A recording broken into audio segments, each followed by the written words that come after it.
বাবা শ্রেষ্ঠ বরণ, তাই না? সুন্দর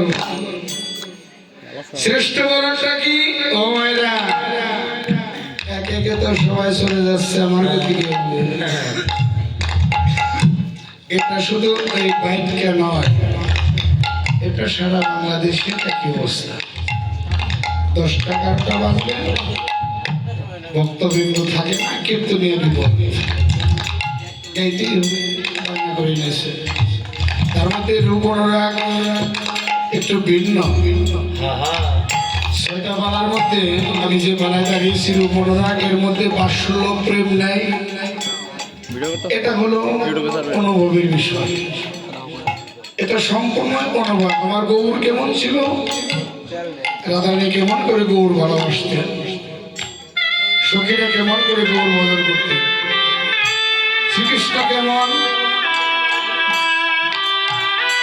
ললিতা সখী কেমন করে ভালোবাসা দিতেন, রাধাকে কেমন ভালোবাসা দিতেন, সম্পূর্ণ হলো অনুভব। তাহলে একটু ধৈর্য ধরে বলবেন, আমারও না দিদি আসবে রাস নিয়ে, রাস শ্রবণ করবেন, বুকে তো থাকবেন সারা জন্মে ঘুমাবেন। কীর্তনে যখন যায় অনেক ঘুমাই, কিন্তু আজকে ঘুমে আসুন, ঘুমাতে পারি না। কালকেও রাতে অনেক রাত্রিতে গেছি, 12টা 1টার সময় গেছি, সারাদিনে কোনো ঘুম নেই। যাব পরে চলে যাই।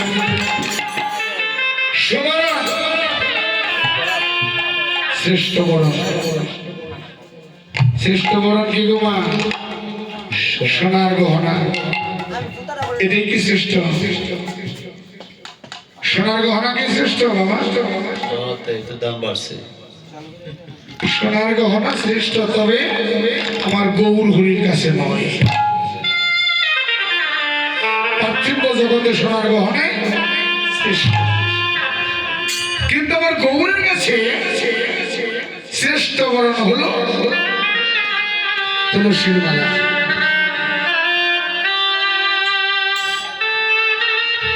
তুলসীর মালা শ্রেষ্ঠ বরণ হলো তুলসীর মালা। তুলসীর যে একটি কথা বলে যায়, সূর্য বোঝাই হয়তো বা শুনেছেন। তুলসী যে কি একটু বলি, বৃক্ষের মধ্যে তুলসী 81 প্রকার ঔষধি হিসেবে কাজ করে। এই তুলসী 81 প্রকার ঔষধি হিসেবে কাজ করে। দ্বিতীয়ত হলো আমাদের বাংলাদেশে প্রতিদিন প্রায় বর্ষাকালে আমরা টিভি পর্দায় বা পেপারে ফেসবুকে দর্শন করি, বজ্রপাত হয় না? বজ্রপাতে অনেক লোকের প্রাণ চলে যায়, কিন্তু যার কণ্ঠে তুলসীর মালা আছে তার উপর কোনোদিন বজ্রপাত হতে পারে না, হবে না। শুধু তাই নয়, বাংলাদেশে প্রতি বছর একবার কুকুর নিধন করে। কুকুর মারে না, সরকার কর্মচারীরা মেরে ফেলে। লক্ষ্য করে দেখবেন বাবা, যে কুকুরের গলায় একটা বেল বাঁধা থাকে, ওই কুকুরকে কি মারে? মারে না। কেন মারে না? সরকার কর্মচারীরা জানে যে কুকুরটা কারো না কারো পালিত কুকুর হবে। তদ্রূপ মায়ার জগৎ ছেড়ে আমাদের যেতে হবে। যেদিন চলে যাব, প্রভুর সামনে যেদিন দাঁড়াবো একত্রিত হয়ে, যার কণ্ঠে তুলসীর মালাটা থাকবে তাকে একটু আলাদা করে রেখে দেবে। আমার প্রভু ভাববে জগতের মাঝে এ কারো না কারো অনুসারী ছিল। সার্ভিসে একটা ভিন্ন প্রক্রিয়া হবে। শুধু তাই নয়, তুলসীর মালা, সোনার গহনা, সোনার গহনায় অহংকার বাড়িয়ে দেয়, তাই না? কোন দিদির বা মায়ের কণ্ঠে যদি 3 ভরি সোনার একটা গহনা থাকে, তার কথাটা একটু বাঁকা টাইপে চলে যাবে, বাঁকা টাইপে চলে যাবে। আর তুলসীর মালা অহংকার দূরে ঠেকে দেয়। তুলসীর মালা কণ্ঠে দিয়ে দ্বাদশ অঙ্গে দ্বাদশ তিলক পরিধান করে ধুতি পাঞ্জাবি পরে যদি কেউ ঘরের বাহিরে যায়, সবাই বলবে নমস্কার বাবু, কোথায় চললেন? ওই যে ব্যাটকা ভজন সাধনের নাই, বাবা মধুর বৃন্দাবন কৃষ্ণ কথা শ্রবণ করতে বুঝি চললেন। এই যে সম্মান। আর সোনার গহনা করে রাস্তায় বের হলে দুষ্ট কুচুকেরা প্রাণ নাশ করে গহনা ছিনিয়ে নিয়ে যায়। যারা গহনা পরেছেন, তুলসীর মালা পরেন নাই, আমি অনুরোধ করে যাব, আজ না হয় কাল, কাল না হয় পরশু একটা তুলসীর মালা কণ্ঠে দিবেন, দেখবেন মনের কত পরিবর্তন হয়। গুরুজনদের প্রতি শ্রদ্ধা ভালোবাসা বেড়ে যায়, পিতা মাতার প্রতি ভালোবাসা বাড়ে, পাশাপাশি কৃষ্ণ ভজন হয়। যদি বলে কীর্তনে এত বড় বড় কথা বলতেছেন, তুলসীর মালা দিলে কি করতে হবে আর কি করতে হবে না একটু বলেন। অপরাধ নেবেন না, আমি ক্ষমা চেয়ে দিচ্ছি, আমি বলতে পারবো না। তবে আমি একটা কথা বলে যাই, ওই তুলসীর মালাই বলে দিবে তোমায় কি করতে হবে আর কি করতে হবে না। তুলসীর মালাই বলবে তুমি এইদিকে যাও, তুমি এদিকে যেও না। ওই মালা বলবে তুমি এটা খাও, তোমার এটা খাওয়া ঠিক হবে না। তুমি এই কথা বলো, এই কথা তুমি বলো না। ওই মালা বলে দেবে। শুধু তাই নয়, জগতে তো চিরজনম থাকতে পারবো না মামা,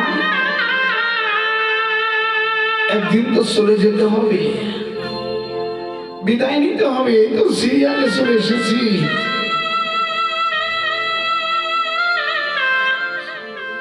ভাঙন ধরে গিয়েছে,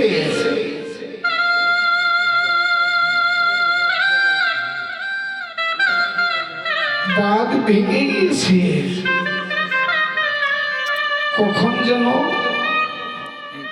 চলে যেতে হয়। যেদিন চলে যাব, মহাঘুমে যেদিন দুটি নয়ন বন্ধ হবে,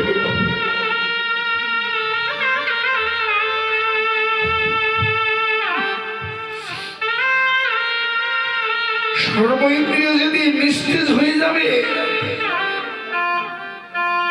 খাসার পাখি যেদিন জনমের মতো খাসাটা রেখে দিয়ে চলে যাবে, আর খাসায় ফিরে আসবে না। যেদিন মা বাবা ভাই বোন বন্ধু বান্ধব সমাজবাসী যেদিন একটা বাঁশের পালকি তৈরি করে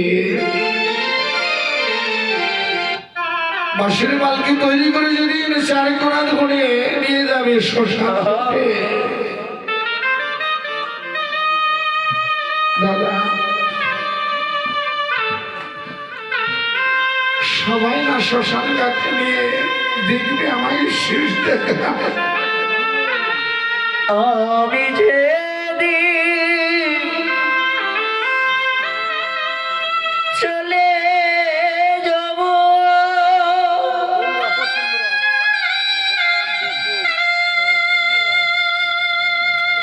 তোমাদেরকে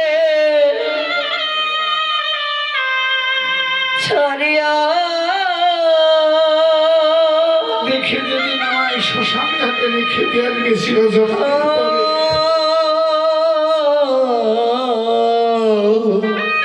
আমার যেদিন চলে আসবে আমার পাশে রেখে দিয়ে আসবে কি চন্দনের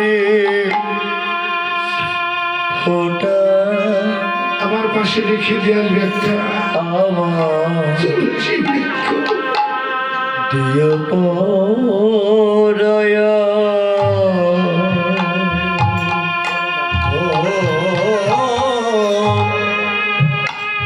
চন্দনের ফোঁটা আমায় দিয় পরায়া যেদিন বিদায় হয়ে যাব আমি যেদিন চলে যাব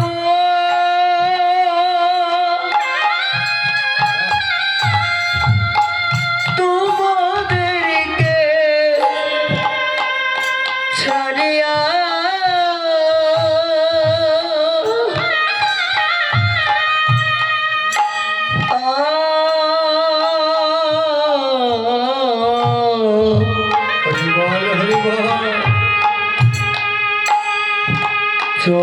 চন্দনের ফোঁটা আমার দিয় পরায়া ও চন্দনের ফোঁটা আমায় দিয় পরায়া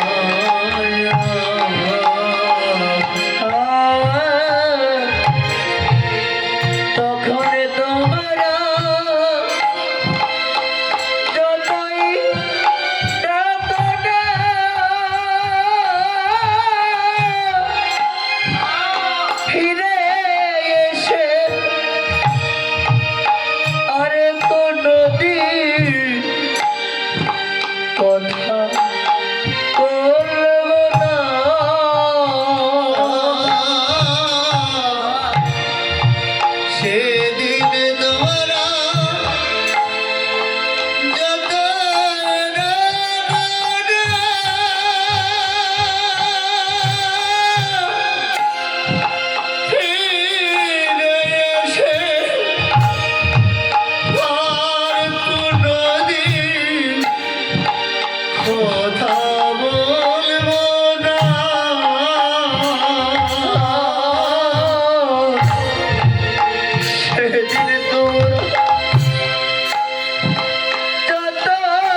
চন্দনের ফুটায় আমায় দিও পরায় ও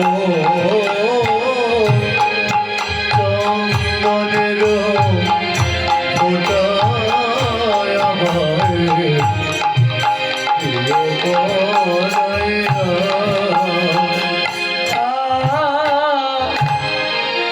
পুত্র কন্যা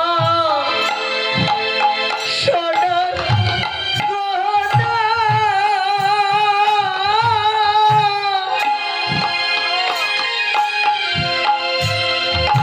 আমি ছেড়ে যাব বন্ধু বন্ধু সোনা গহনা পুত্র কন্যা সোনার গহনা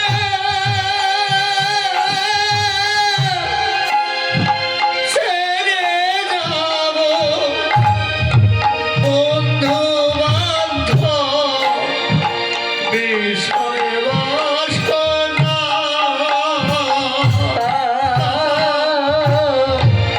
পুত্র কন্যা সোনার গহনা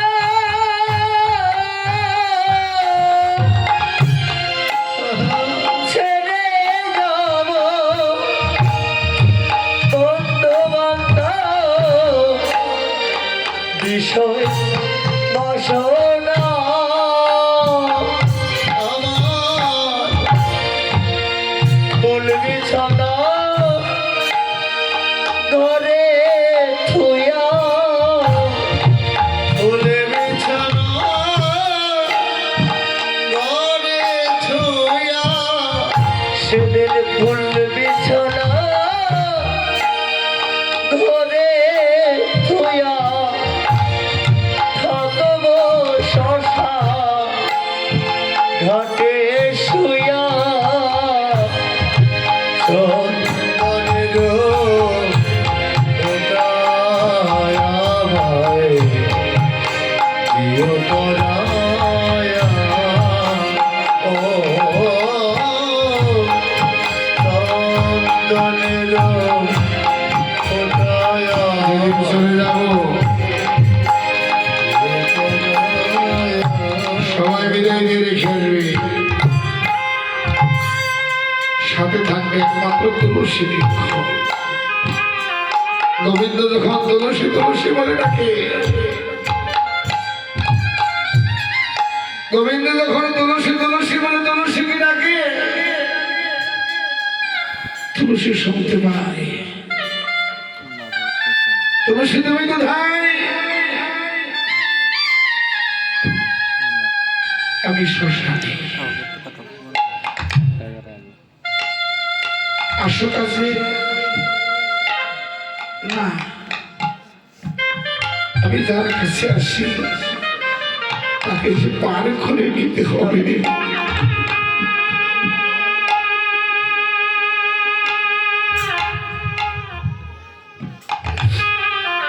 তুলসী সেনী গোবিন্দের কাছে পারের জন্য প্রার্থনা করবে।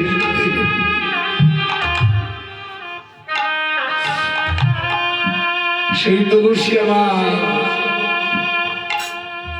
একমাত্র বিদায় বেলার সাথী, যাকে তো ভালোবাসলাম জীবন যৌবন, যাকে দান করেছি, নিজে না খেয়ে যে মানুষটিকে খাওয়াইছি,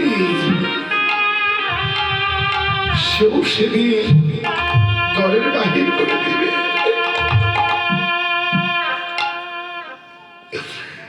সেদিন আমি মরা বলে আমার কেউ শুবে না, সেদিন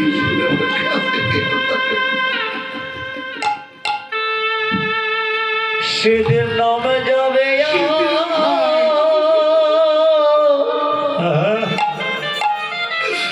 একমাত্র গৌর হয়ে যাবে আমার সাথী, সাথে প্রাণটা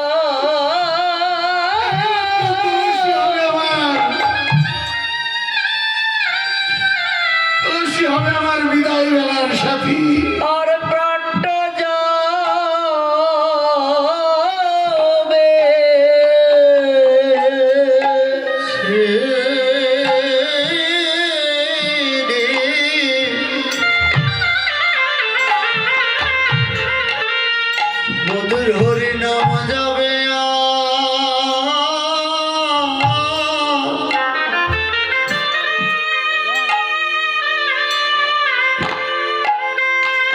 আমার প্রাণটা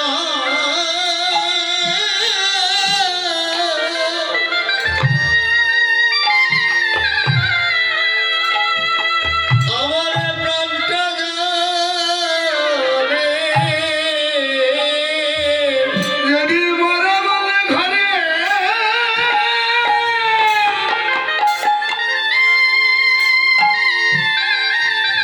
ঘরের বাহির করে দিলে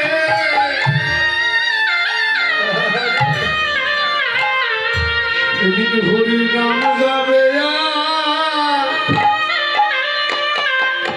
সাথে প্রাণটা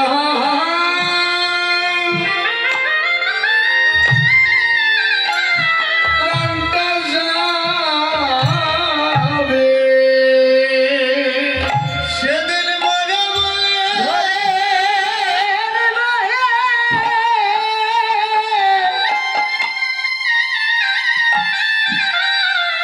মরা বলে ঘরের বাহির করে দিবে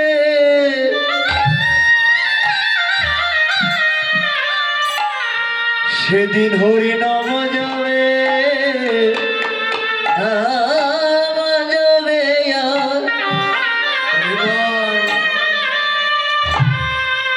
সাথে প্রাণটা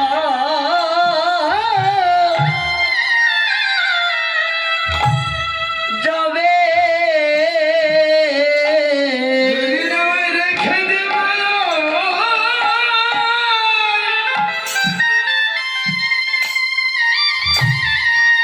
তুলসী তুলসীর তলায় সেদিন হরি নামে যাবে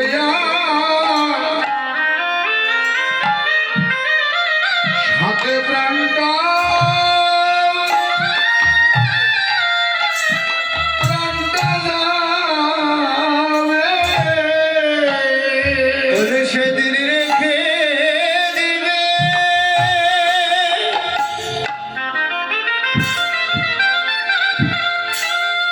সেদিন রেখে দিবে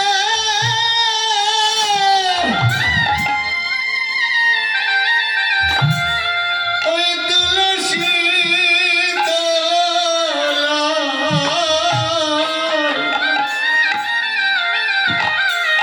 সেদিন হরি নাম যাবে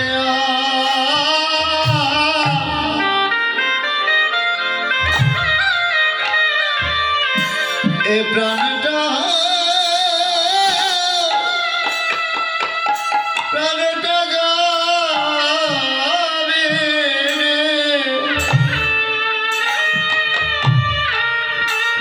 সেদিন সঙ্গের সাথে কেউ হবে না ভালোবাসার যেন সেদিন রেখে দিয়ে আসবে জনমের মতো তাই আমার বলতে কিছু নাই একমাত্র সাথী হবে আমার গৌর হরি সাথী হবে আমার তুলসী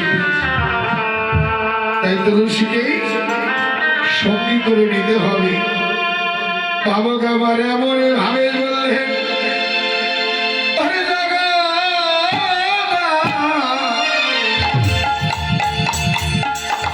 নন্দ কহু চলুন